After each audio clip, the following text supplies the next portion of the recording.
Hello, everyone. Welcome to episode 4 of the Final Scoop podcast. As always, I am joined by Lucas, Polish Punisher Rakowski, also joined by Robby, don't call me Bobby, Samborski, and I am your host, Sean, the referee of this podcast. Before we bring on a guest, I want to give a quick shout out to our friend Ari Levin, also known as Garage Gym Homie. Ari just celebrated 10 years of sobriety, and I just want to say congratulations, Ari. You have no idea kind of what you've gone through, but you're living proof that there is a second chance on life. And as always, folks, this podcast might not be PG, so if there's kids listening, you might want to listen to us at a later time. Our guest today, he is a well-respected reviewer as well as formulator for V1 Nutra. Allow me to introduce Sammy Stoll. Sammy, how are you doing, buddy? Doing pretty good. Can't complain. Sammy, so tell us now, one question I always like to ask is what makes a formulator? So what makes you a formulator? So I started working for V1 about a year ago now. And I spent really years just researching supplements nonstop. I worked night shifts in the hospital, so I had some downtime like occasionally, and any second I had, I would just read research articles, take notes, highlight them. I went on like Examine actually and read a lot of ingredients on there, and just filled up journals nonstop, and I would study them whenever I had a chance. So I started posting content about 2 years ago now. It picked up, and then I met KJ, who was the owner of V1, and he displayed some interest in having me come down and be the formulator.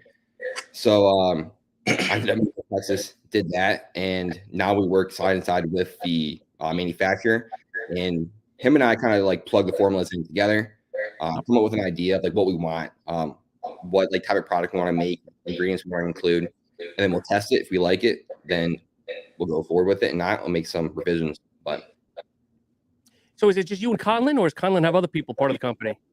It's just Conlon and I right now. I mean, we have other people on the team, but as far as formulations go, it's just him and I. Gotcha. Lucas, Robic? I wanted to ask a question because you mentioned that you work in a hospital. So you got any medical degree or something like that? Yeah. So I went to school at in Ohio at Bowling Green State University, and I got my bachelor's in nursing. Okay. And then I immediately started working at Cleveland Clinic for about a year, right in the middle of COVID. So that was kind of a mess. Okay. Then I transitioned to a cardiac unit, which was closer to home for me. And then I travel nurse in Texas for a year as well. So I have my RN, my registered nurse license, and then my bachelor's in nursing as well. Oh, that's cool. So how's everything came up from medical degree to a supplements industry? Yeah, I don't know. Like, it was really when I was about to graduate college that TikTok took off, and I followed a couple of people that were in the supplement space, and I loved it. Like, KJ is like a great example. I followed him, and I just loved like his videos and the content, and for some reason I just found them super interesting, and I wanted to do something like that myself. And I've always been like into like, I guess, supplements and really like chemistry and how different ingredients interact in general. So once I really delved in there, I just couldn't stop. That's cool. And what made you decide to start getting into reviews? That's actually a really good question. I haven't really thought about that, but I really I want to try as many things as I could. So at first I just started like buying stuff and like making my own reviews. And eventually like it kind of got to the point where people started sending me like more stuff to review for them. Yep. And more stuff kept coming in, and then it was like a process, I guess. I really do like to experiment with stuff as long as it's safe. And just try it out and see what I think. So yeah, I mean, it kind of just is something that happened, I guess. I don't know. Was it always on Instagram, or did you do YouTube, or so Instagram? I started on TikTok. I started on TikTok about a year and a half ago when I got into supplements. I was doing like diet stuff before that.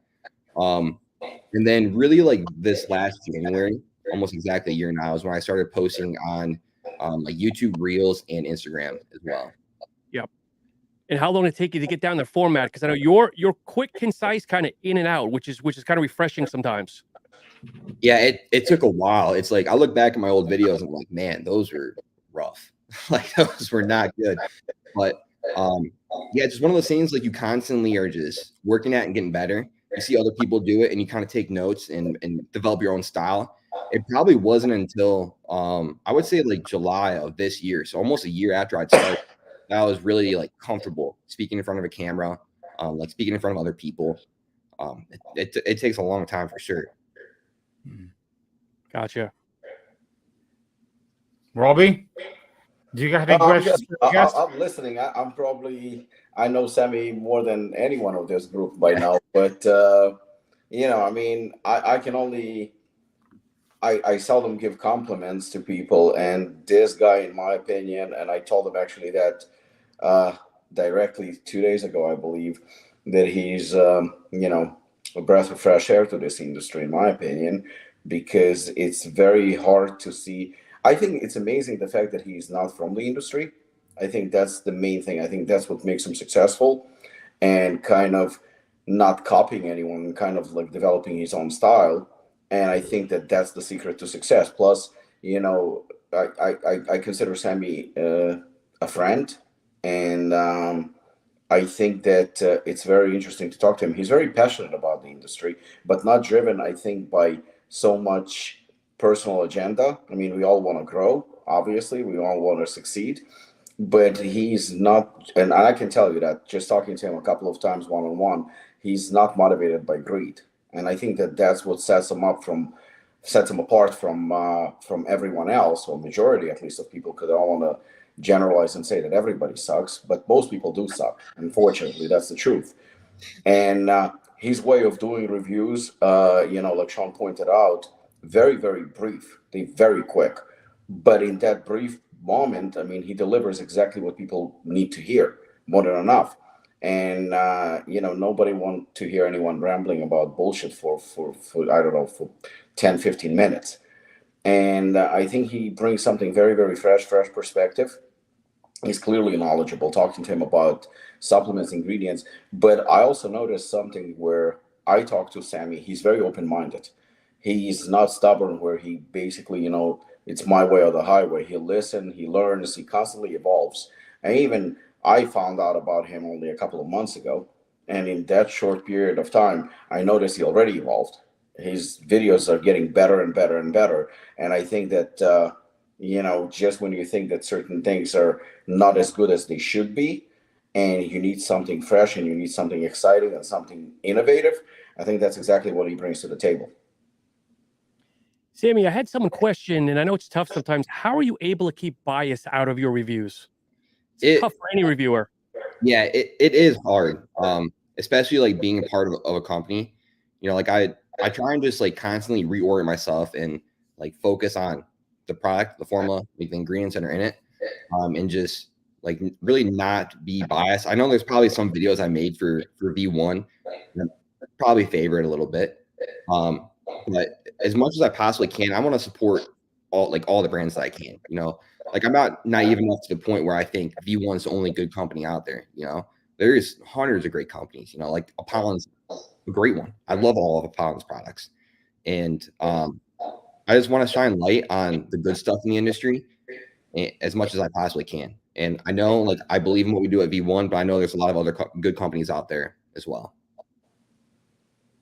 You seem to focus, which is good, on some of the smaller brands, because I haven't seen every one of your reviews. I try to follow a lot of them, but you seem like a smaller review guy. So is that done purposely, or is it just kind of what comes across your plate? It's kind of both. It's kind of what comes across my plate. And, like V1, we're a small company too. And I know how hard it is to get it going. So if I can offer some help to another small company, I'm always down to do so. I think, I don't think it's necessarily a bad thing. The fact that, I mean, clearly he's part of V1 Nutra. That's what he does. He formulates, he works for the company. I mean, he's part of the company. And I think when you have a good product, when you have a good brand, and in my opinion, again, I told Sammy, he better fucking send me something because I really want to try. I haven't tried any of their products, but based on formulas that I see, they're phenomenal.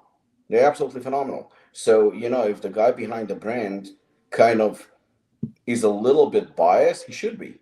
He should be biased and he should be proud. You know, I mean, you can clearly review other products. I've done it.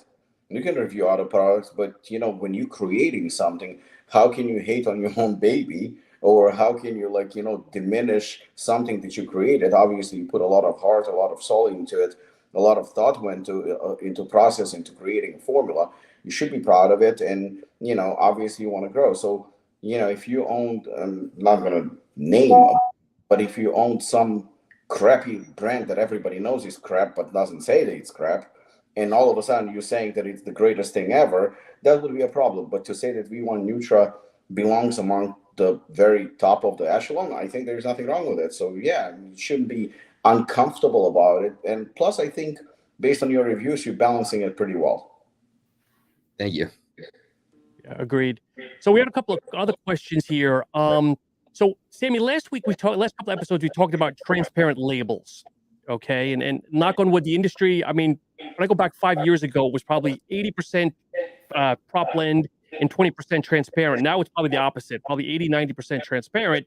But somebody asked, or maybe it's more of a statement, is transparent labels discussed, does this mean the product is good or well dosed? And I think we all know it's not, but do we want to expand a little bit more on that? Just, I guess, just as far as like proprietary blends versus transparent labels, you're talking? Yeah, so I think a lot of companies nowadays are now saying, yes, I have transparent labels as a marketing ploy, but it's still a shitty formula. You know, 2 grams of citrulline malate, 500 milligrams of taurine. And I think it's good that we educate people that, yes, it's transparent, but don't be duped, because sometimes transparent doesn't always mean good. Right, yeah. Yeah, just because you have a transparent label doesn't mean like you're hitting adequate doses of any of those ingredients. I mean, it gives the consumer like a better picture of how the product should work and like the quality of it, but it doesn't guarantee that it's going to be good. Yeah, exactly. I mean, transparent just says that you're actually putting everything on a label, what's in a product. And, you know, I mean, we probably, us are to blame for this, because I'll take the blame as well, because for years I've been saying, I'm transparent. Okay, that's nice. But does that mean automatically that you're good? Probably not. Why? Because the thing is, the customers were so, I don't want to say brainwashed, but they were so negatively brought up to think about proprietary blends, and rightfully so, that they were like, okay, this is a transparent formula. So like, okay, these guys are transparent, so they're probably good. And, you know, it's not always the case, because clearly we have a lot of products on the market that transparent labels are either severely underdosed, or very poorly formulated, you know, or sometimes both. So, yeah, I mean, if the company is transparent, that's a good start, because at least we know what's in the product. But then we have to kind of like see if the dosage, because right now a lot of companies, you have transparent companies who are getting away, and I've been very critical of that, with the word synergy. You know, they putting 25% or 10% of the actual active dose, combining it with another one, and they saying like, oh, but the synergy, that's what it's all about. But it's not. You know, if instead of a gram to 2-3 grams of tyrosine, you're putting 100 milligram of tyrosine, and you can combine it with alpha GPC, which we know 600 milligram is the standard, that widely acceptable, but you're putting 50 milligram of alpha GPC, and you're saying, well, I have alpha GPC and I have tyrosine. Together, they're going to produce phenomenal results. They're not. They severely underdose. So, you know, that should be taken into consideration too. So you have a fully transparent label that is still shit. Yeah, exactly. So since Robic, Wildo, you have fantastic proteins, and Sammy, I've never had the pleasure, but I've never heard anything bad about your proteins. Someone had asked, what is your dream authentic protein collab? Collab? Ooh, that's a good question, because if you would have asked me about a year ago, I would have told you it was Cinnabon. Then it happened. Right now, though, I gotta say it's probably like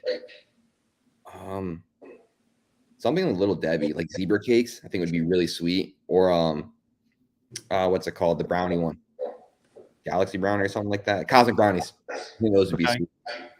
Like actually inclusions? Yeah, with like the coated sprinkle inclusions. like a double chocolate base, coated sprinkle inclusions. I think that'd be so good. You mentioned the Cinnabon collab.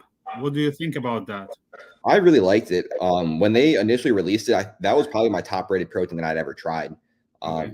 Since then, though, like I've had a couple others I would probably take over it. Like Rye Skippy, I think is phenomenal. I don't know if you guys tried that one, but it's so good. Very good. It's excellent. So good. It's easily the best peanut butter protein I've tried. I just wouldn't say easily. It is the best, but there's other close ones. I mean, as Skippy, it represents Skippy perfectly. It tastes like Skippy, and it's thick too. It's so good. And then Muscle Sport Protella is really good. And then their salted caramel one I just tried is good too. But then I know, Rob, you have like a peanut butter blast or something. I forget the peanut butter cookie. That one's really good as well. What about you? How Robin? would you put it in your rating as far as the peanut butter taste flavors? I would say Skippy is probably my one, and then the peanut butter blast one would be second. And it's maybe like I think Skippy's like a 9.6, and the peanut butter blast one's like 9.4. Like it's close.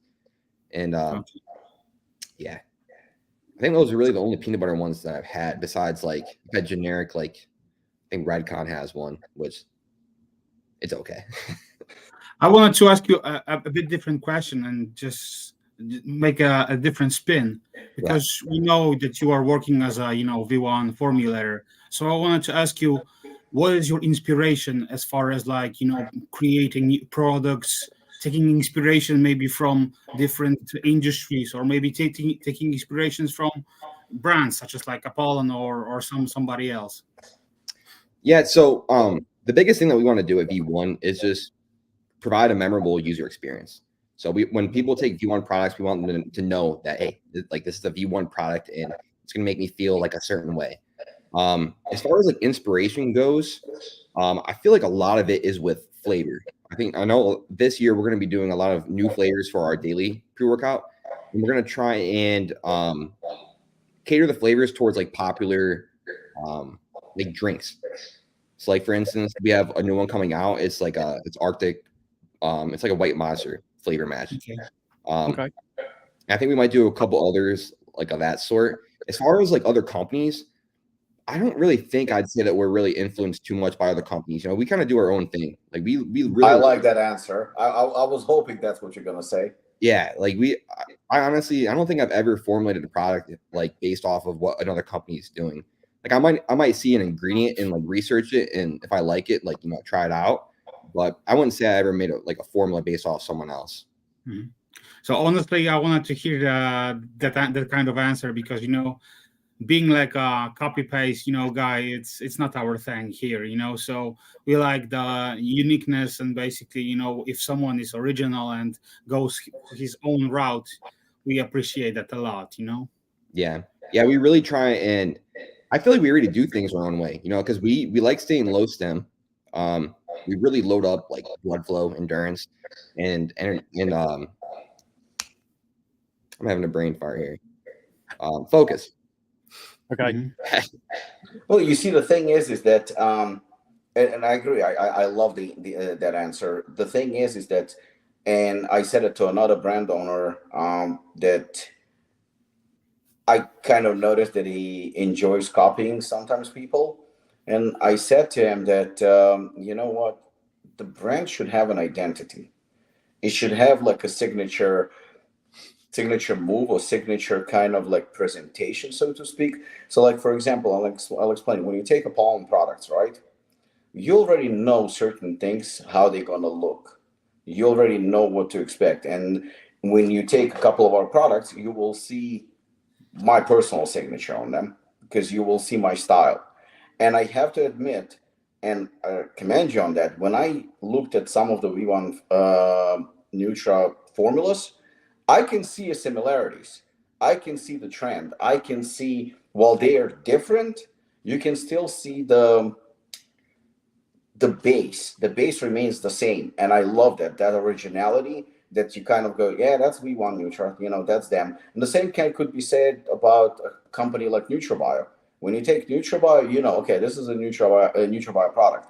There are certain similarities among the products within the brand, and you can see certain direction that the brand is going. But then a couple of brands, you can see that you look at it and like, okay, I've seen it before. They took this from that company, they took this from me, and then I think while you can still sell product, the customers, the fans, the industry insiders, they know what's up. So it makes you look kind of stupid. It makes you look unoriginal, and we've seen it many times in history. A copycat will never do as well as the original ever. Original will remain original. That's just the way it is. So that's the reason. Like, I'm not a big fan of the word inspiration, because nobody should inspire you. The motivation should come from within.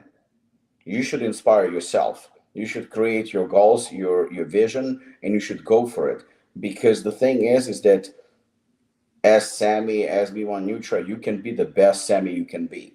And if you're going to maximize your personal potential, then you succeed. Yeah. Sammy, it sounds like you guys know your niche and know your demographic, which is very respectable, because many brands nowadays, they have a shotgun approach. I'm just going to see what I can get. But you mentioned earlier your pre-workouts are more of the lower stim. Is that hurting you guys at all in a very high stim market right now? I don't think so, because it's unique, and people know that. Like, when we take a V1 pre-workout, it's going to be low stim, it's going to be low in blood flow, low in focus, and we have a younger demographic. And if you ask me, I think a lot of us probably do have too much caffeine on a day-to-day basis. And I personally, and KJ is the same way. We don't really always find ourselves taking high stem pre's, like occasionally, but we enjoy lower stem pre's that are dosed well across the board. So people that like V1 pre-workout, they're probably the same way. We have high stims, don't get me wrong, but really our bread and butter is the low stem. We sell that more than anything. And there is a market for everything. So, you stick to your market, and I think your customers will appreciate that.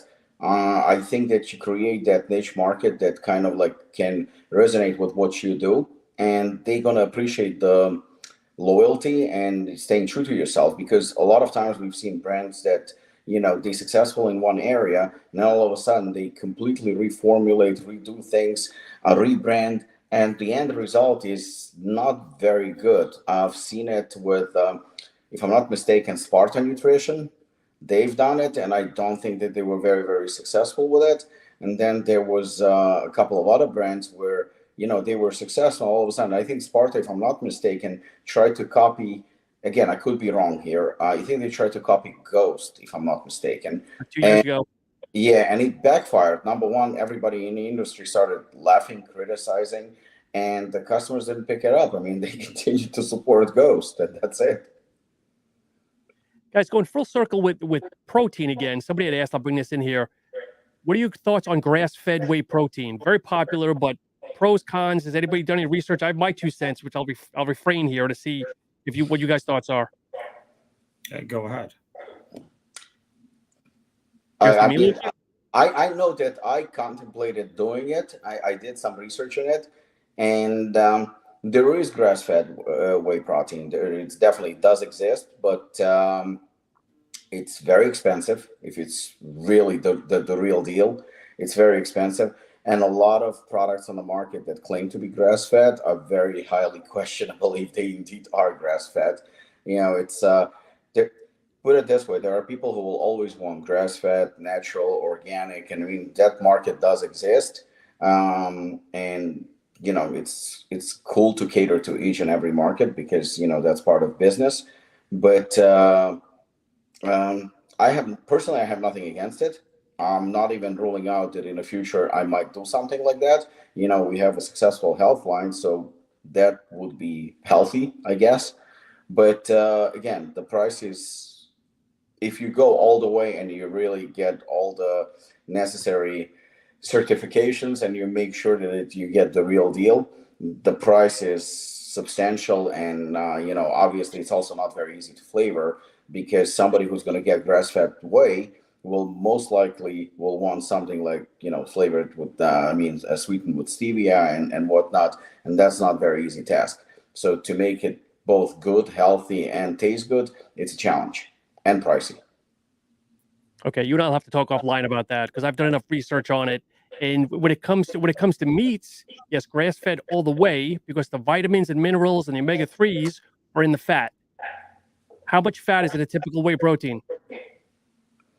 2 grams, 1 gram, 3 grams. It's marginal. Again, there is. I mean, it's a very, how should I put it? It's a very thin line between when you go to a supermarket and you purchase something that is, say, kosher, right? How do you know it's kosher? Exactly. You only know it's kosher because it's certified kosher. You know, it has a stamp that it's kosher or halal or stuff like that. If you're going to try it, if you're going to taste it, more than likely it's going to taste exactly the same as any other chicken, but it's going to be a lot pricier. Mm-hmm. You go, but I assure you, being Jewish and being somebody who has seen it, there is a lot of kosher that, you know, the rabbi just comes, gets paid, and says it's kosher, and you're good to go. But there is a process where the chickens and are actually, you know, they go through the process of being kosher, and I know exactly the process of how it's done. And because of that process and because of how it's done, it's a lot pricier as well. It's still going to taste the same.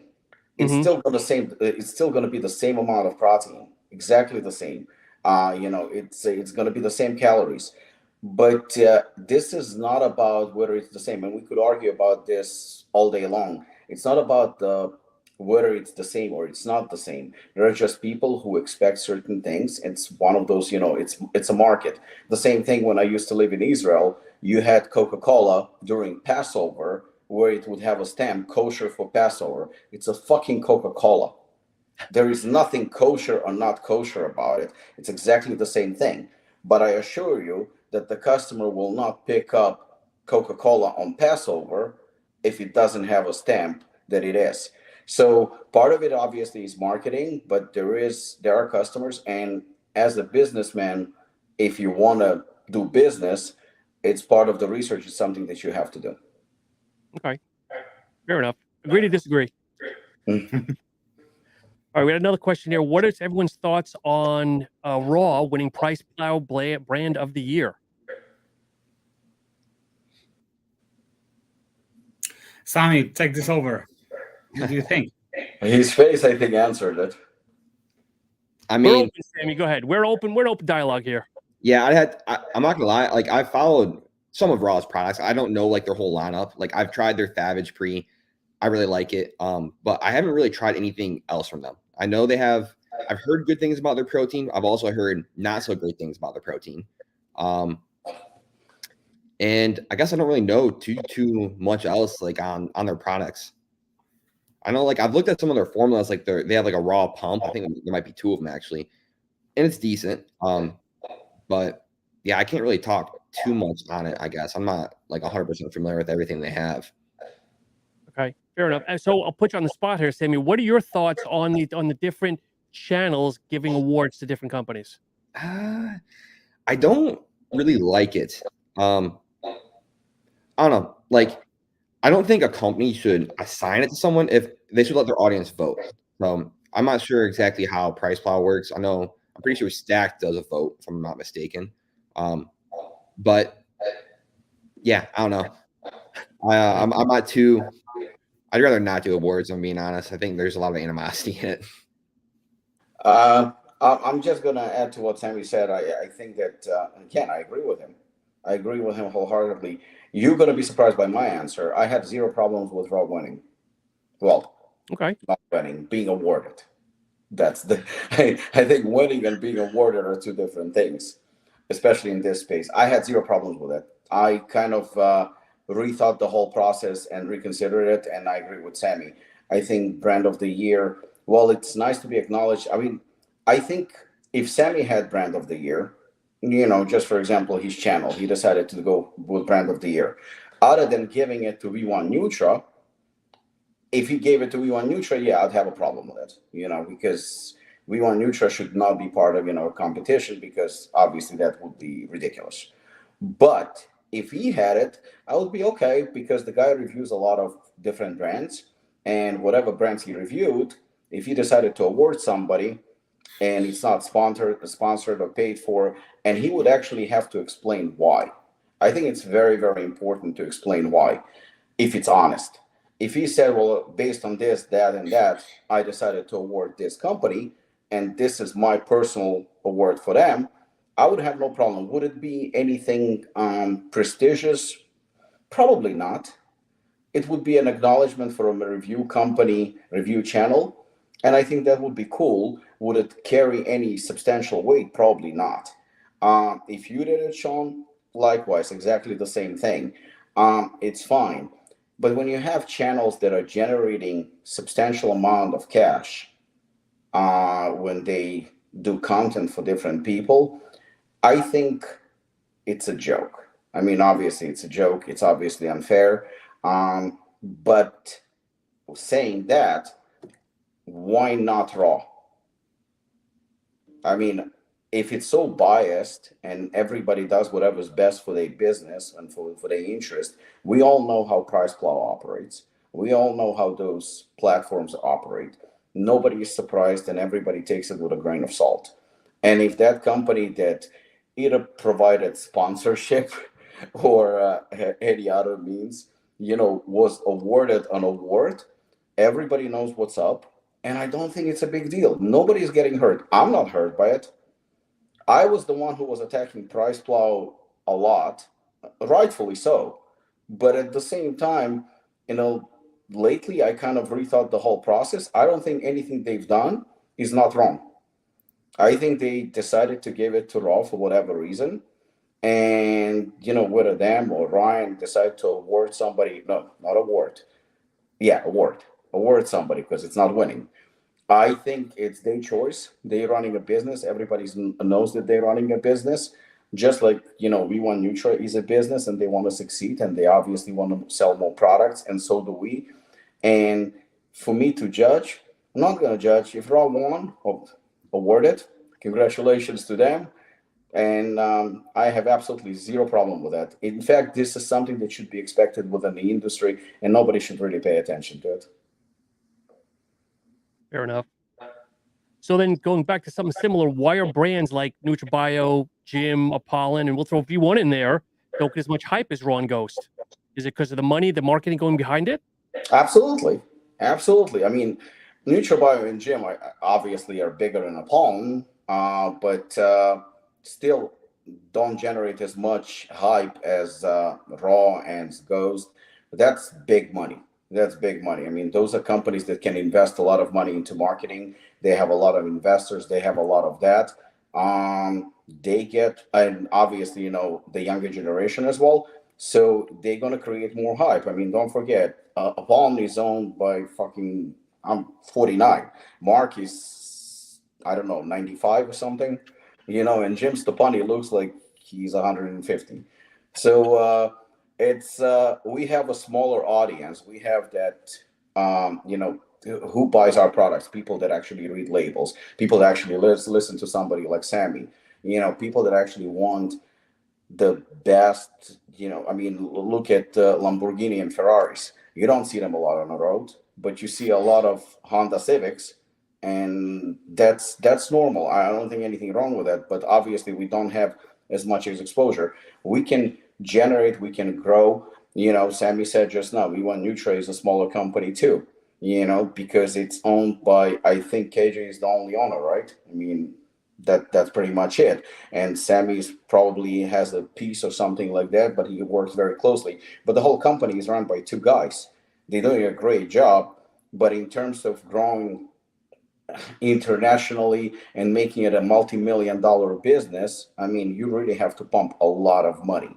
You have to pump a lot of money and probably make a cheaper product. So distributors who are cheap fucks will actually pay for your product and then market it as the best product on the market to generate the margins. They're not going to buy a fucking pre-workout that costs you to make $25, because then a lot of marketing is going to have to be spent promoting your product. So instead of saying that your product, which is actually the best product on the market, they're going to say a product that costs to make $5 is the best product on the market, and they're going to market it. They're going to make shitload of money. They're going to get influencers that cost fucking $10,000, $20,000 a month. And there's the answer. And plus, I think you guys, you don't invest a lot into marketing. Okay, We don't have that much money. I know, but you that's a lot of money. But you also do more grassroots, is what I'm trying to get at. Yes, but also don't forget, we've seen time and again those big, huge companies come around, they explode because they're pumping so much money. You can't even open Facebook, Instagram without seeing those companies. They fucking everywhere. You know, they in front of you, and then they lure you, buy, fucking spend $50 and get $150 in free product. Obviously, you know, kids will fall for it because it's easy, you know, but they don't take into consideration that product costs fucking $2 to make. We cannot do it. We cannot target audience. I mean, look at Redcon. Redcon came after a Palm. I think like a year later or something like that. But when came out, they were guns blazing. They had fucking Kai Green and every other influencer and they had, what's his name, Avodibu. That cost probably about 10 grand a month. They had a fucking marketing machine, investors and everything else. And you couldn't go on Facebook without seeing them. Everywhere. And I remember my friend who brought us, I actually just posted about him, he brought our line to his store, and then he brought Redcon. And I remember he was paying half, if not less, for Total War than what he was paying for Hooligan. So obviously his margins were a lot. He only got me in because we were friends. Otherwise he would never get me in because we were expensive brand. You know, it's a lot easier. We just had somebody reaching out to us and saying, I want to carry a Palm, but unless I made 60 points, he says, then I'm not bringing your brand. That's pretty much giving him the product at cost. At cost, that's just not possible. So he's going to take a shitty brand and he's going to market it in his store, and customers will walk in who are clueless, and he's going to say, this is the fucking greatest pre-workout in the world because it says on it psychotic. You know, yeah, it cost only $2 to make, but you're going to get psychotic. And then he takes it, and it's a proprietary blend with 1,000 milligrams of caffeine. He wants to run with his head through the wall. He's going to go, holy shit, this slaps. And boom. Sammy, do you get involved with the financials, like Robic's saying, with dealing with stores, or is that okay, Jay? So we're really not in too many. We're really not in retail at all right now. We're going to get into that here in the next month. But like Rob was saying, it's all about exposure and finances. I don't really handle anything at V1. That's all KJ. Okay. But yeah, I mean, I just think that like at the end of the day, they're like different types of products. You know, they have the marketing potential to push it everywhere, retail, online, and like smaller companies like us just don't. And we make completely different types of products than what they do. Like we really focus on like user experience and we really like soup up the formulas. And a lot of those like bigger companies don't, you know, like cut corners. But Sammy, and correct me if I'm wrong, how long you been with V1 Nutra? For 2 years? Almost exactly a year. Almost a year. And I'll bet anything that today you guys are stronger than where you were last year. Yeah, 100%. And the reason for that is because when you have a shitty product, and when I said this many times, you can convince anyone to buy a shitty product once. It's a shitty product, they're not going to buy it again. So it's a marketing machine. But when they try your product, which is actually well dosed, it's a good product, guess what? You have a repeat buyer, and that repeat buyer will tell his friend that your product is phenomenal and worth every penny. And that's the reason why the smaller company, maybe, you know, the company is making $1 million a month, $1 million a year. It's still a small company, $1 million a year. But guess what? Next year, it might be 1.5 or $2 million because of the word of mouth. So you don't have as much money to pump into marketing and make it a global company, but it keeps growing from year to year, from year to year. Why? Because of the reputation and because of word of mouth. Sammy, do you feel with today's users that we put too much into efficacious dosages? Yes, I think we do. I mean, I think there's a lot of formulas out there that are like a lot of ingredients overlap that you don't necessarily need. And that's something that I do want to see kind of come down here this year, is really focus on like synergism between ingredients instead of just like throwing everything in a formula and saying this works, you know? Okay. What about flavor? You think too much stock in flavor for pre-workouts? I think flavor is not focused on enough, honestly. I think Anymore, like formulas are fantastic. You know, a lot of companies are getting up to par with those, but I still see a lot that struggle with flavoring, and that's another thing that we really, really focus on heavily at V1 is our flavors. And so, yeah, I guess that's really all I have to say about that. I think flavor is really slept on because anymore, like you can get a really good pre-workout formula and flavor anymore. So I don't think anyone's flavor should be subpar. But at what point? Okay, so let's use lion's mane. Okay, because I'm a big advocate of lion's mane, and I'm sure there's worse, but that's one of the hardest ingredients to mask or flavor. Okay, but do you really risk putting in like more sugar, more flavoring now to mask that, or you just kind of leave it almost subpar and just let people know, hey, look, it's got lion's mane. It's gonna taste crappy a little bit. You know what I mean? What's the fine line? Yeah, I mean, I think there is like a fine line with it. Like that's kind of why we don't use lion's mane, just because it is so hard to flavor.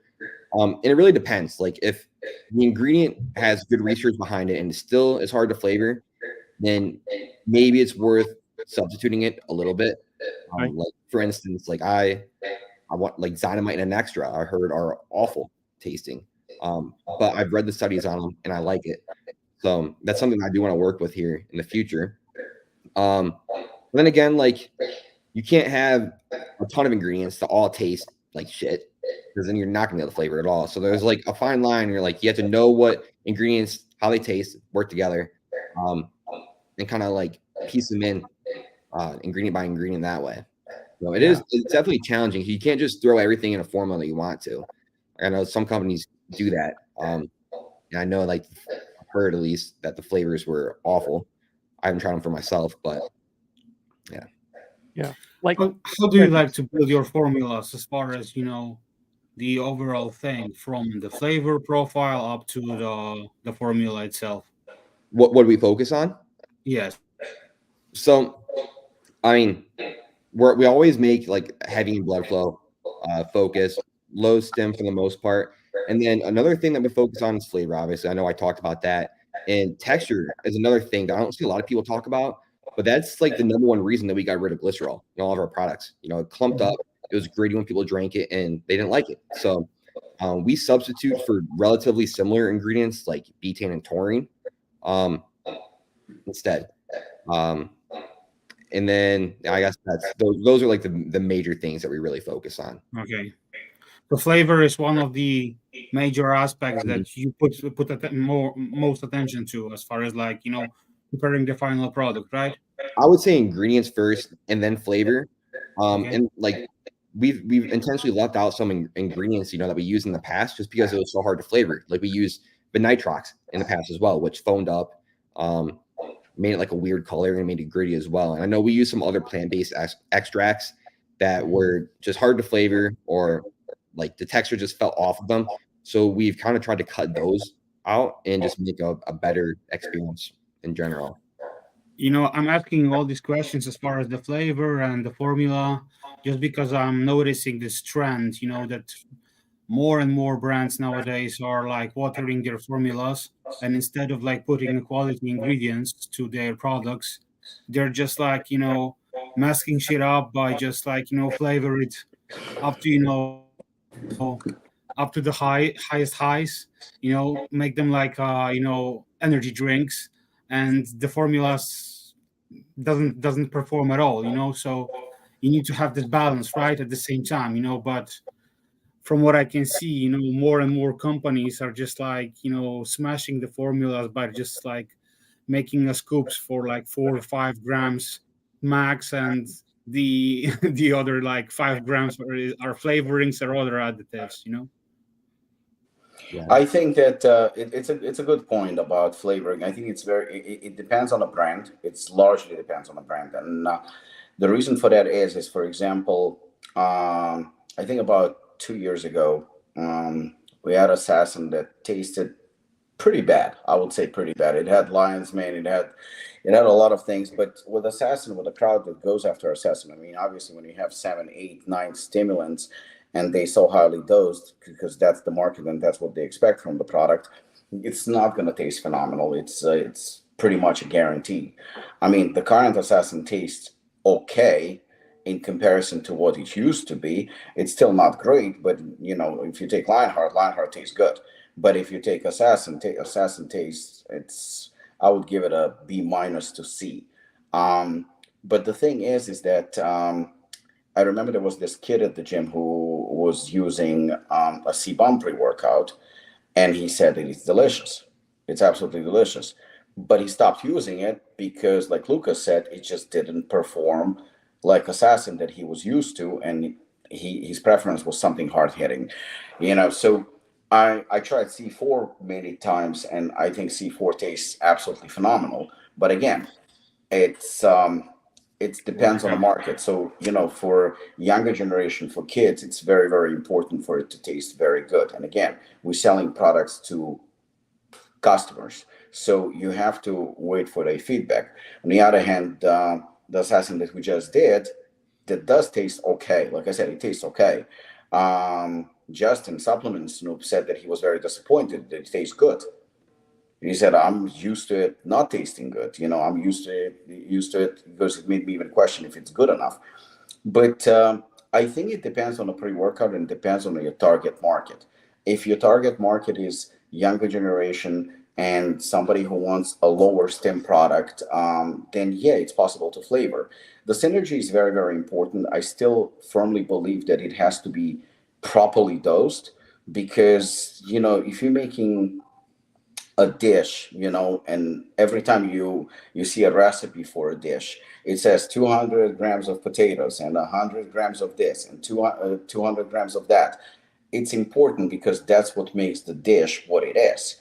You cannot underdose it, because it's not going to be the intended dish, and it's not going to taste the way it's supposed to taste. The same thing with pre-workouts.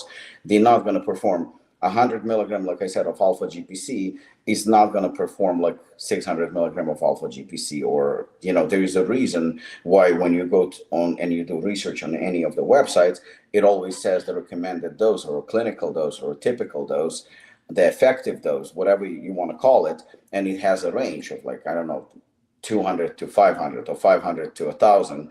And if it's 500 to 1,000, but you see it's like Lucas likes to say, what is it, sprinkle dust or whatever? Pixie dust.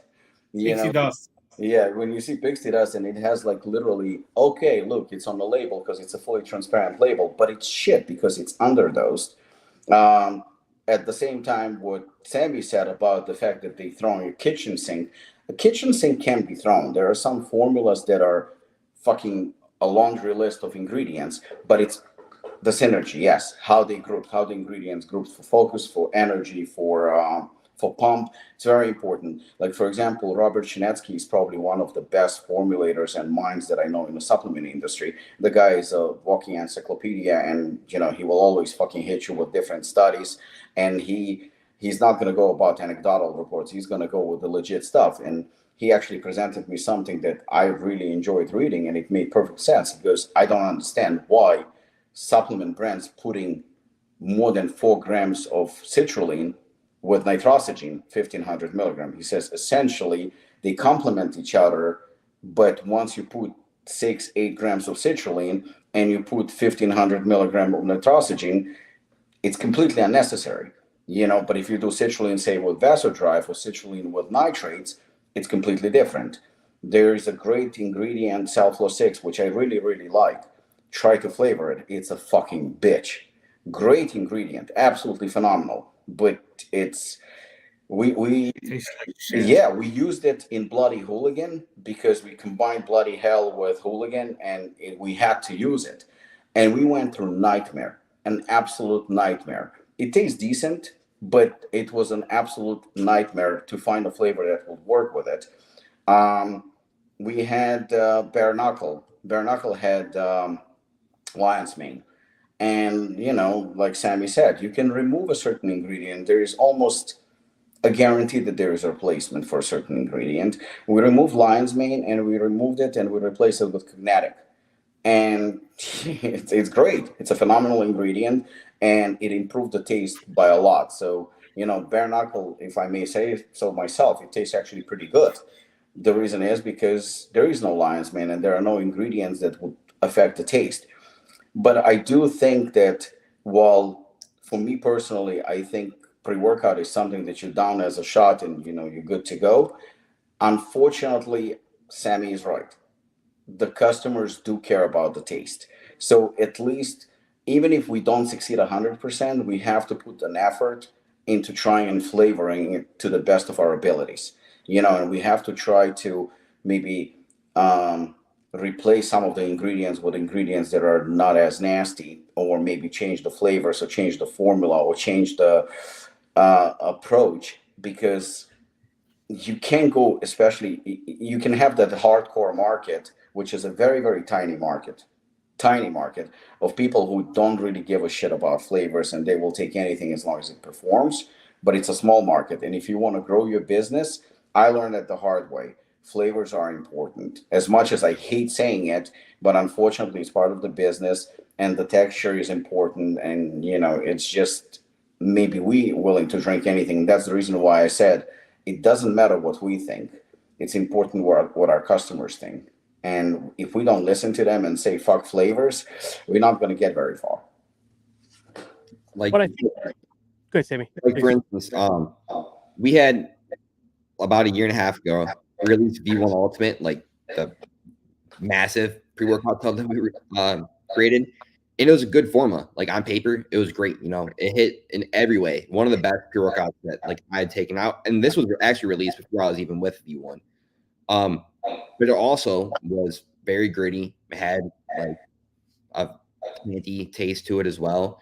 It pumped up after a while, but it was a great formula. Like you couldn't ask for much more. How did it sell? And it sold good, but we got a lot of feedback, like people saying, hey, like it's gritty, or it clumped, or like the taste is just off. And so KJ and I sat down and we're like, well, how can we make it better? Like what ingredients can we like swap out to make it better? And that's like the beauty in formulation, like Rob said, there is so many different types of ingredients that do relatively the same thing. It's trying to work them and fine tune them to get a product that you ultimately enjoy. So that's where Ultimate 2.0 came in. And the formula is every bit as good. Honestly, I think it's better than regular Ultimate that we had. It tastes better. The texture is better. Like it's better in literally every way, just from swapping and working those ingredients. So I think like it's possible. Like it takes a lot of work. I mean, it took us weeks to sit down and actually come up with a good formula that we thought would be good, like across the board, in like as far as the effects, as far as the flavor, the texture. So what was the main issue with the first version? Well, we had glycerol in there, so that clumped up after a while. We had a couple plant-based extracts, like we had nitrox, and I want to say we had S7 too, which that's such a small dose and probably doesn't even do anything. So we took those out, swapped them for like betaine, taurine. I want to say the old one had alpha GPC as well, and then we ended up substituting that for citicoline and DMAE. And really, that right there is what helped it out a lot, believe it or not. Sammy, what are your thoughts on some of these pre-workouts nowadays with the serving sizes like a protein scooper? Hey, we're probably like the biggest culprit. I think Ultimate 2.0 is like 25 grams, but I don't see a problem with it. It's probably overkill. Like, don't get me wrong, but we made it because our customers like it. They requested it, so we did them a service in making it. Is it necessary? Probably not. Like me personally, I love our 4.0 formula, our daily one. I think it's got like everything you need. But I don't have a problem with companies doing it. Just, is it the most cost-effective product? No. Is it really better than some of these other products? I mean, probably, maybe. Who knows? Like there's a point where you can just load something up so much that it's really not going to benefit you anymore. Like for instance, in blood flow, like your vessels can only dilate so much.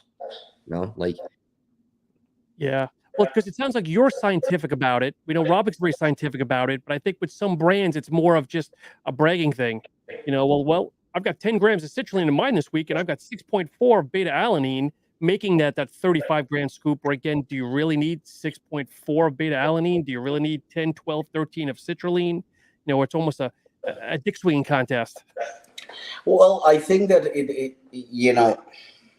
is it necessary? I mean, honestly, have a fucking triple espresso and you're going to be flying at the gym.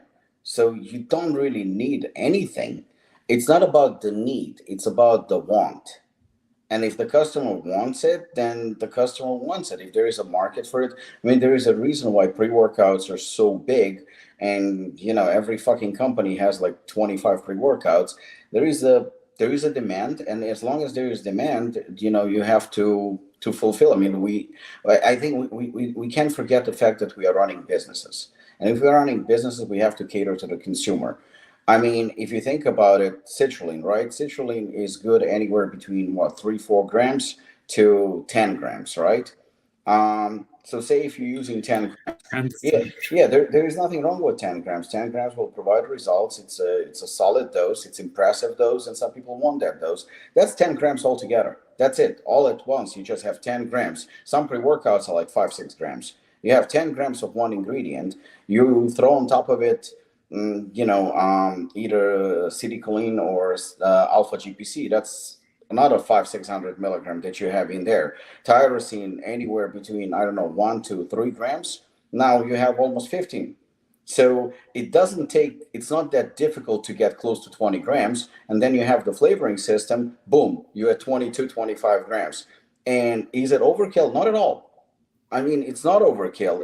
I didn't even name a lot of ingredients, and we were already at 15. I named like 3, so it depends on what customer wants. If he wants a smaller, you had that shitty pre-workout that was made in a bathtub, Excelsior.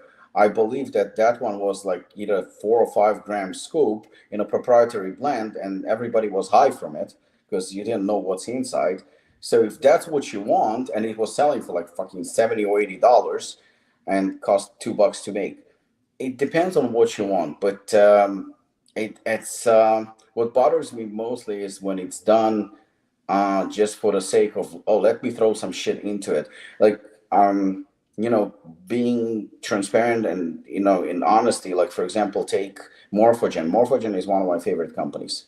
I really, really like the company. It's good. Ben is a good friend of mine. But he had a pre-workout with 10 grams of tyrosine. Now that I don't understand. I still don't understand that. I mean, show me one person who will understand that. That's a dick measurement competition. That's 100% a dick measurement competition, because 10 grams of tyrosine is completely unnecessary. I mean, you could argue for 3, 4, I don't know, maybe even 5, but at that point, that becomes a dick measurement. Is it impressive? Very impressive. It's something that, look at us. I mean, that pre-workout was 2-3 years ago. And I just brought it up because it's in my memory. It's engraved here, fucking 10 grams of tyrosine. I'll never forget that shit. So we are talking about it. From a marketing perspective, it's there. But is it necessary? It's completely unnecessary. Yep. Yeah, like looking at the scientific side of things, like me personally, I kind of like things simpler anymore. Like I don't look for like max out pre-workouts. I might take them like occasionally. But like other people are different. And it's really what the customer wants. And if there's a market for it, you should make it. And like one of the pre-workouts I tried, Infinite. I don't know if you guys have heard of that one, but that SFP is like one of the biggest ones I'd ever seen. And it was great. Like it was a great workout. And like I know that one sold out like crazy. And like another company, like EchoVision, they make some like really loaded pre-workouts and they sell like crazy. So there's definitely a market for it. And I think it's just, as long as there is, then I don't see an issue with it. I agree. I mean, if there is market for it, I mean, again, I think that I used this as an example last week. Triumph that we released last year was fucking ridiculous. I mean, that was really, I still think, that's the most packed pre-workout ever with trademarks. That was insane. But I prefer, was it my favorite that we've done? No. It was a dick measurement, a statement. I mean, it was formulated well, if I may say so myself, because it was formulated well. But with all the trademarks and everything there, was it necessary? Did it provide more than a pre-workout that would have a little bit less? Not really. But it sold out very, very quickly. There was demand for it. So as long as there's demand, listen, there is demand for Total War. There is a demand for C4. And there is demand for Assassin. And you just have to stay true to your customers and kind of like deliver what they want, and that's it. There is no best pre-workout. There is a pre-workout that a customer wants, and that's it. It all comes down to the market that you are aiming for. Yeah. Sammy, we talked about this last week that I noticed that you folks have a clear protein. And I feel like all of a sudden there's a huge uptick. It's been around for years. We talked about Isopure being probably 10, 12 years old in those glass bottles. And all of a sudden there's an uptick. What do you attribute to that? Or do you know? Obviously you guys have it. What? I don't know why it just starting to get popular now. I know like some people have issues digesting like whey concentrate, or like they just don't like the texture of it. So maybe they want something that's more of like a sports drink, you know? Like there's some companies that have done it good for a while, like Seek. They have some really good flavors, and like they were really the first one I had ever tried. I thought it was good, but I mean, there's obviously some issues with it as well. Like they foam up like crazy for the most part. So it's hard to get a good one, and that is why ours took so long. Just so we can try and like manipulate it so it doesn't foam up so much. That is something that we're actually going to be focusing on more this year. We're already working on the flavor, and we're restocking the pink candy one here as we're speaking. Okay. How is the demand for it? Is it good demand? Yeah, it's sold out quick. That's why we're like initially we were just gonna like kind of test water, see how it was, and yeah, like there's a huge demand. We got great feedback on it. So yeah, we like immediately put in another order. Yeah, because I can't say that we had any demand here for it, so we never kind of released it or anything like that. And we have so many fucking types of protein as is, but from overseas, from our partners, we've been actually requested to do it. So kind of contemplating, doing it specifically for them. I don't know if we'll do it for United States, but yeah, I tried Seek and I thought it was phenomenal. It tasted so good. But yeah, the foam, that's a bitch. That's a bitch. I think a lot of it too. I think a lot of like the younger audience is more interested in it, and that's really who V1 is for. At least that's the clientele that we build up. So I think that's good. Yeah, it tastes good. It's literally like a sports drink. Like you would have no idea it has protein in it at all. Like I would just sip on it just to sip on it. But yeah, I think that is going to be something that companies work on more this year. Like I'm pretty sure I already heard Rise is working on one. I could be mistaken. I swore Brett said that on one of his stories. And I know like some other companies are on the come up too that have good clear proteins. We talked about it Saturday, and then Sunday morning it's announced that Universal's dropping 3 flavors. Yeah. So, Sammy, I want to share this with you. It's a nice compliment from a gentleman that follows the show in Ireland. He says, Sammy is one of the nicest guys on IG. He is with V1, but talks positive things about other brands and products that is to be saluted. I appreciate it. Thank you. Yeah, like I said earlier, there's so many good companies out there. So many. Like I love V1. I'm going to be with V1 forever. But I want to shed light on all the good in the industry. And, there's a lot of good companies. So if I can do my fair part and promote companies' products that I believe in, then I'm going to do it. So thank you for that. I appreciate it. Robic, you posted a little teaser the other day for Anarchy Labs. Any updates? Yeah. Right now it looks like it's going to be sometimes at the end of spring, beginning summer. Yeah. But targeting right now 4 products and more in 2025, but for 24, probably 4 products, 4 to 5. All at once or kind of stage gated, broken up? I would like to, since it's a separate brand, I would like to release all at once, like 3-4 products all at once. I think would make more sense to release them. And we're working right now on a website as well, so it's going to be like completely separate from Apollo Nutrition, and that's going to be the hard-hitting, hardcore. Because I mean, for the past year or so, I've been doing my best. The whole team was doing our best to kind of separate the whole hardcore from premium, and Apollon, I believe, is more premium because if you think about it, we have 2 very strong pre-workouts, and sometimes we'll have a limited release. But other than that, with cream of rice that we released and vegan and whatnot, I mean, we try to kind of cater, and the health line to cater to a little bit wider spectrum of customers. So that's the reason why we decided, Apollon Gym will always be connected to Apollon Nutrition, and Apollon Gym is known as probably It's definitely recognized as a top 10 hardcore gyms in the country. So from us, it's always going to be expected to deliver that hardcore. It's not something we'll ever be able to escape. And I don't think we should. There is market for it. And upon from day one, Anarchy Labs were pretty much delivering to that market. So we decided, you know what, we're going to go back to our roots, and we actually going to step up a little bit. So, I mean, when you see Anarchy Labs going to launch with the formulas, I can guarantee you're going to go, what the fuck is that? So, Robic, I know the answer, but I'll let you answer. Body by K, women only? Intended for women only. Intended definitely for women only. But, if you take Black Tulip, have fun with it, because at half a scoop, you're going to be in a pool of sweat. I mean, so it's... I take the protein with collagen. I think it tastes phenomenal. It looks... Actually, Sammy, I have to send you some. Maybe out of all 3 products that have been released, definitely, Sammy, did I send you the Black Tulip? No. Okay, so I'll send you Black Tulip, the protein. So Black Tulip and protein, it's definitely not women. It's for everyone. I mean, 100%. I would say Black Tulip could be classified as a bit on the hardcore side too, but women love it. And the third one, Radiant, that's a beauty product. So I would say that one definitely represents the line more than anything else. So, I would say intended for women, used by everyone.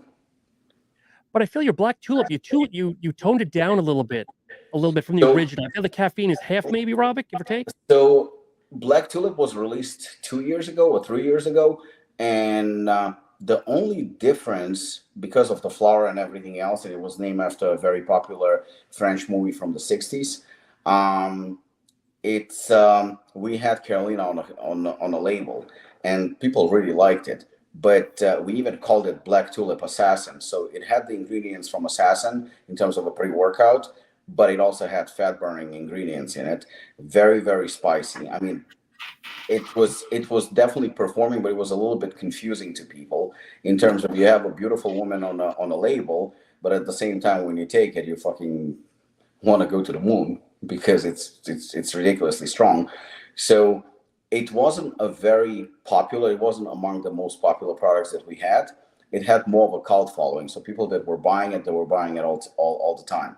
So we were like contemplating, maybe we don't really need it, but we knew that we have a good following, especially among women, maybe because she was on a cover. So we said, you know what, since she's going to have her own line, might as well have her own fat burner, but without the exotic stamps and without the assassin kick to it. And we're going to tone down caffeine, not to go from 500 or 600, whatever it had, to go to a 50 milligram. We decided to go to more comfortable, but still respected 300 milligram. But we still kept the paradoxin at 200 milligram, I believe, or 180. We still kept GBB at 50 or 60 milligram. I mean, we still remained very, very strong. It's a powerful pre-workout, and it still has the spicy tone to it because of, the ingredients, but it tastes very good. It tastes really, really good. The flavoring is good. It just has that a little bit of a tasty bite to it. Spicy bite to it. So yeah, I can't believe I didn't send you, Sammy. I'll ship it to you on Monday. So it's, I'll let Sammy review it, and if he thinks that it's for women, considering that Molotov, he takes half of those, good luck with this one. I When literally we were dialoguing on your post about that. You're like, you can only do one. I'm like, 2 is my max on Molotov. Oh, yeah, 2 is my absolute max. I took 3 the first time, and I was like, oh, it was tough. But I do 1 a day, and you definitely feel a burn, but it's not overbearing. And that's what I love about it, is like that thing's gonna last me forever now. Just doing. Yeah, I think that's the beauty about it, and I think you're right about it, because the thing is that, believe it or not, I know a friend of mine, a female friend of mine, she takes 4 and she doesn't sweat. Who's this? A friend of mine. Oh my goodness. She's like fucking 5'4" woman. She takes 4 and she doesn't sweat. She goes, yeah, I feel a little heat and that's it. So I know that some people can tolerate only 1 to 2. That's it. I've taken 4. 4 for me was extreme. Like, I hated it so much. I mean, But you know what? I think that there is a different spin to it, that from a marketing perspective, we can do it. And I think that's for people that need to cut weight before a fight or something like that. I mean, you will probably shed tons and tons and tons of fluids of water. If you take it in a matter of a few hours, I'm pretty sure you can get rid of anywhere between 2 to 5 pounds. I made a mistake of taking one before bed one day. I'm like, there's no caffeine in this. I'll take one for bed and woke up in the middle of the night in a puddle of sweat. Just one. So anyway, we'll just leave it at that. That thing is potent. I remember DJ from Fitness Deal News. I sent him a bottle, and he is heavy into stems. I mean, that's his thing. He is heavy into stems. So I said it to him, and I said to him, like, okay, this is our non-stem fat burner.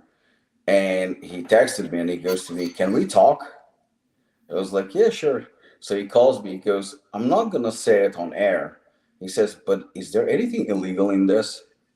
I was like, no. He goes to me, any stems, anything? He says that maybe you didn't put on a label. I'm like, no, there is nothing. I said, I assure you. I said, it's a clean product and stuff like that. Here's the motherfucker. He says, I could not stop sweating. I was like, that's what the product is for. See, but TJ won't listen. TJ always goes full scoop of everything. It could be like 1,000 milligrams of caffeine. He said, we don't do half scoop here. And I told him, I said, start with 1, 2. Start 1, 1, 2. But you know what? But if you think about it, a lot of companies, they always say, start with half to assess your tolerance, to make it sound like it's a very, very strong and potent product. And it's really not. And this one, legitimately, start with 1, 2, because it's good. I actually have a funny story with that from a pollen product. Hooligan. I thought it was a 1. Yeah, I told him about this. 720 milligrams caffeine. In 1 scoop. Now I thought it was a 1-2 scoop formula. It was a 1/2 1 scoop formula. Oh shit! I double scooped it. Yeah, and we were messaging. That was pretty funny.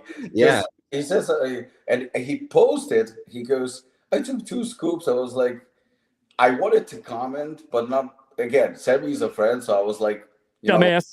I'm not going to comment publicly. I'm not going to put him on the spot. So I sent him a very nice message, and I was like trying to be really, really understanding. I wanted to say, you stupid fuck.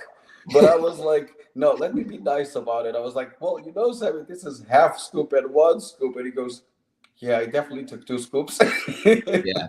And the thing that was even worse about it is I was like, in the back of my mind, I'm thinking, okay, I want to try just like a gram of caffeine once, because I was taking a lot of caffeine. I'm like, I just want to do it one time, just to see how it is. And so I'm like, okay, I'll do 2 scoops of Hooligan, and I'll stack that with Universal Soldier. I'm like, that's about 300.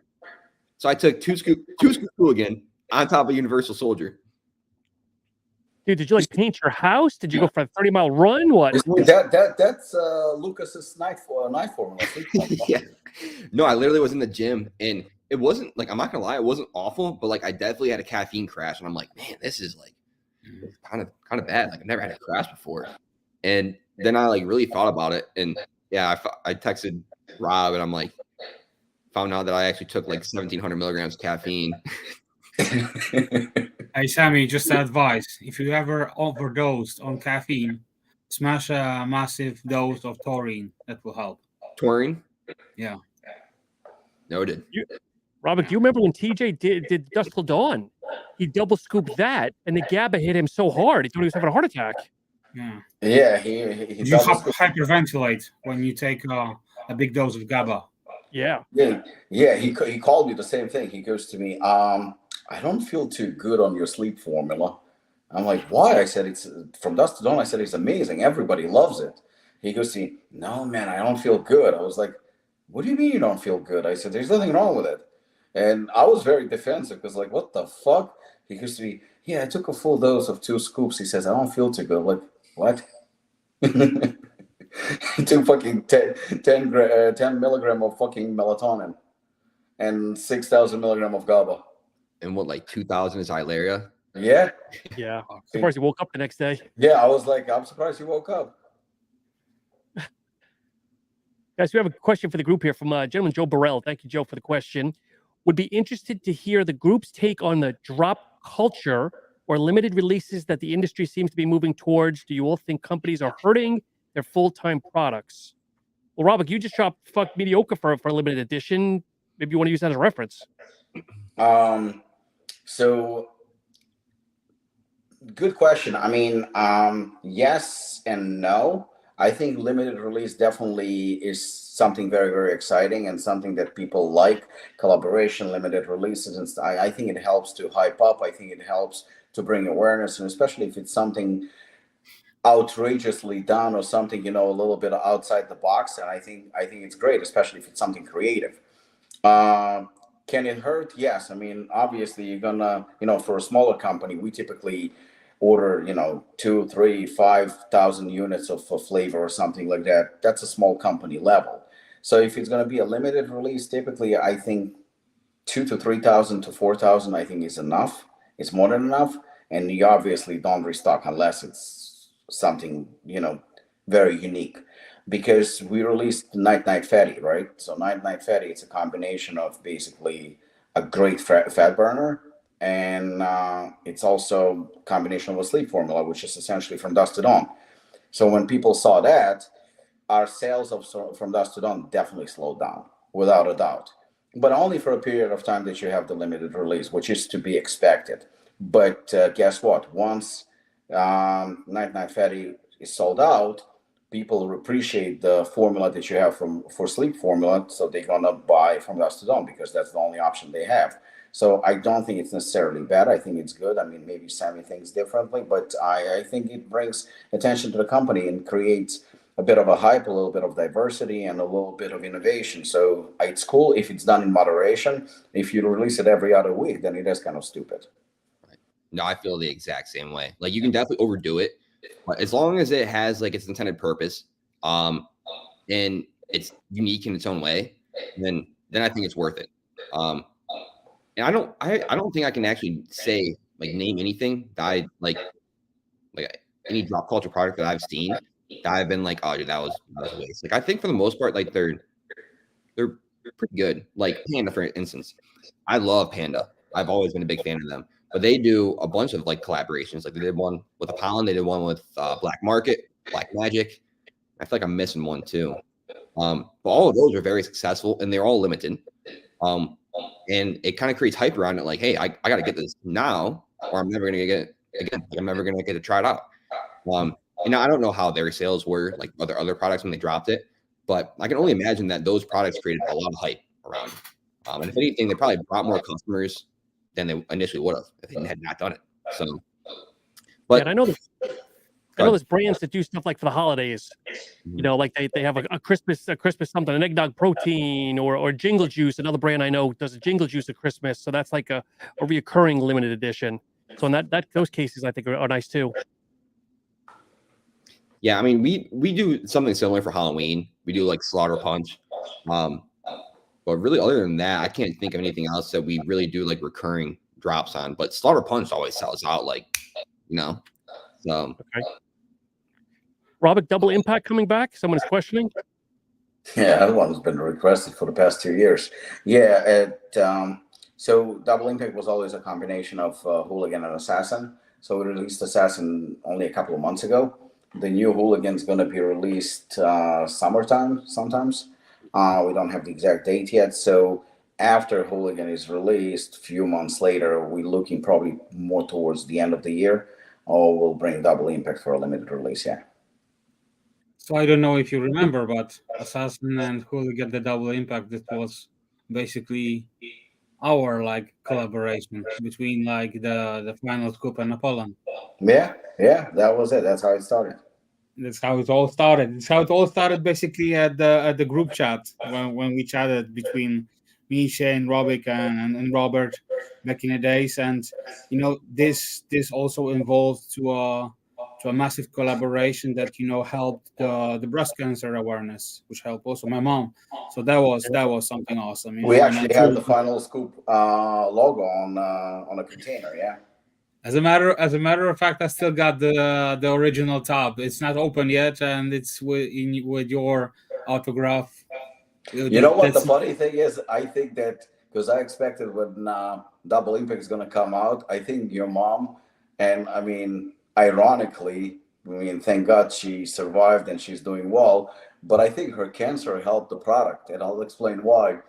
Because I think when the idea was like Hooligan and Assassin always had fans. I mean, that always had like a cult following, but also had a lot of critics where people thought, oh my God, you gotta kill somebody.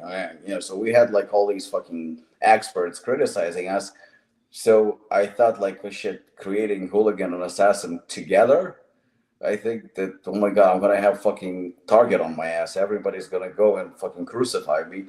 But because it was also done we donated some proceeds to cancer foundation, and considering Lucas's mom was battling cancer at the time, and it was on a container of the most unlikely product, I think nobody dared to fuck with us because it was for a good cause. So we had zero criticism. Not one person said anything negative about it because nobody had the balls to go there. It was actually very funny. So basically, your mom kind of like protected us with cancer.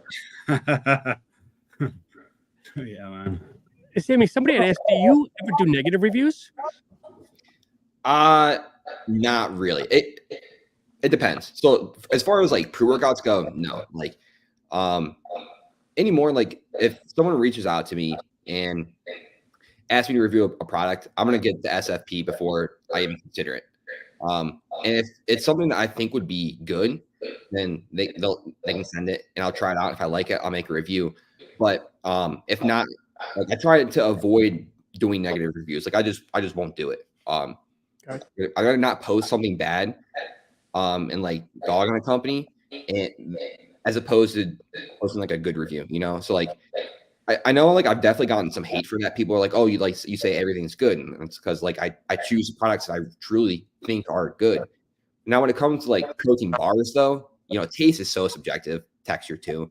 Like I've posted like reviews of like bars I did not like at all. But somebody might think that was like the best bar ever, I think it's just a little bit different with pre-workout because anymore, like I can look at a pre-workout and be like, okay, this is probably going to be pretty good. Like this is probably going to be review worthy. So if it's not, I just won't accept it. But the thing is, I don't think it's a bad angle either, because that means that you have a channel that if a company is reviewed on your channel, that means it's a good product. So you're highlighting the good in the industry, which means if a certain product was not reviewed on your channel, mostly that's most likely it's shit. So I don't think it's a bad angle. Yeah, there's a lot of products that I have that I just have not reviewed because I'm just like, listen, your product is shit. I'm not gonna review it. Yeah, like, and I just don't want to be that dude that's like dogging on a product, Like I would just rather not shed light on it, and like not draw bad attention to it. I just, let it be. Did you ever had that situation where you had to like email a brand and say, listen, guys, I really like you, but I'm not going to review the product because it's shit? I have definitely sent some emails just saying like, I just don't think it's quite for me or something like that. Like I try to be as nice as I can. Trying to be polite, basically. Yeah. Did they ask you for feedback though? Do you ever share like kind feedback where, well, look, guys, you're this is low or this is not right, or did they even ask? Some ask. Some actually just send me products and they're like, hey, we don't want to review. We want to actually know like what your thoughts are on it. And I really like that, especially like when people are just like, we just want to send you products, just get your thoughts. Like that's, I love it. Like they don't expect a review, and those are honestly like the ones I'm more open to reviewing, But yeah. Sammy, as you wind down, is there any products that you guys, any teasers you want to talk about V1 coming out down the road? Maybe get people interested? Yeah, so there's a couple. There's definitely a couple I can't talk about, but we have a couple new protein flavors coming out. We have a new clear isolate that we're working on. A couple new pre-workout flavors going to be dropping here pretty soon. And then next week, we should be dropping our V1 Prodigy pre-workout, which will be retail exclusive. And then that should be more recurring as well. So we're working on a couple other products. I'm trying to think of what I can and can't say. That's fine. Yeah. When you say retail exclusive, you mean like brick and mortar or like online shops or something like that? So it would be more brick and mortar, and we have like, I don't know if you guys are familiar with NutraFit Klee, but he'll be putting it on TikTok Shop, and that's the only place that you can actually buy it. Like, I guess almost D2C, you know, like I know he's a retail as well, but he has exclusives on it for like the first 2 months. Oh, interesting. Yeah, so like we won't even be selling it like on our own site. Okay. Any other questions, guys? Go ahead, Robic. Yeah, yeah, I know we're gonna wrap up soon. I actually have a journalistic question. Uh-oh. No, nothing bad. I like Sammy, so never anything bad. I have nothing but respect for him. Sammy, right now that you're considering, formulating, obviously V1 Nutra is taking a lot of your time and reviewing and whatnot. And I know you're involved in multiple different projects, but you also have a full-time job. Is it becoming more challenging for you to balance everything? I mean, you don't have to answer, of course, because it's personal. Or will you have to give up your daytime job anytime soon? Did it cross your mind? Yeah. So actually, the funny story behind that. So when I was in Texas, I was working full-time travel nursing, so like 40 hours a week. Then I was doing part-time V1, part-time NuLive, part-time fitness informant. And like, I'm not even making this up. It was 80, 90 hours every single week. It was from the moment that I woke up till 10 p.m. at night. Like I just worked every day. And it was a lot. And I was like kind of thinking, I'm like, man, like I'm going to have to pick something. Like I can't do this forever. If I want to have a family, wife, kids, like I'm going to have to make a decision. And like I'm staying with V1. So that's off the table. I'm not leaving. But I'm like trying to figure out what I really want to allocate my time to. And I was talking to a doctor in the hospital telling him about this. And quitting nursing was never on my mind. But he just told me, he's like, dude, just quit nursing. And I was like, at that point, I was like, I probably could. So, because I assume you could keep your license relevant, valid, and get back to it if you needed to. Yeah. So that's what I'm doing right now. I work part-time in the hospital just twice a month, just to keep my license active. And I work part-time for 3 other companies. So I'm going to be going full-time with V1. And then I just started like another sales rep job with NuLive as well. So I guess technically I'm full-time there right now too. So once you will do the transition, will you still be active as far as like fitness informant? Probably. Right now, like I have enough time to do everything. Like I don't really plan on going back to nursing full-time ever. I just want to keep my license active. And like right now, I find myself having enough time to balance everything properly. But then again, like I don't have like a family or anything. I'm sure once that happens, like I'm probably gonna have to allocate my time elsewhere. So at that point, I don't know. I don't plan on having kids anytime soon. So I think I got another 6-7 years where I can really grind this stuff out. You're young. Enjoy the good life. Right.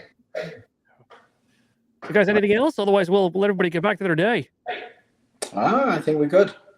Yeah. Sammy, where can everybody learn about you, promote the website, everything else, brother? I mean, I feel like I talked about a lot about myself here on this, but yeah, I mean, I don't really have too much else really to add, I guess. Where can people follow you on Instagram, promote the V1 website? Where can people learn about you, the brand, everything else? So my Instagram, I'll have to look at my handles, but I have an Instagram, I have TikTok. My TikTok is stall.fit. My Instagram is Sammy_stall_. Those are really the only two I'm like on. And then v1nutra.com, I'm pretty sure is our website. But yeah. Will you guys be at the Arnold? No, V1 won't be, but I will be with NuLive. Okay. I think come by Paul, and we'll be there. We'll be there as well. Come by and say hello. Yeah. Oh yeah, I'd love to. Yeah. So for everybody listening, thank you so much for chiming in. Great questions, great conversation. As always, we'll be back Saturday at 2:00. Thank you so much, folks. Have a great rest of the week.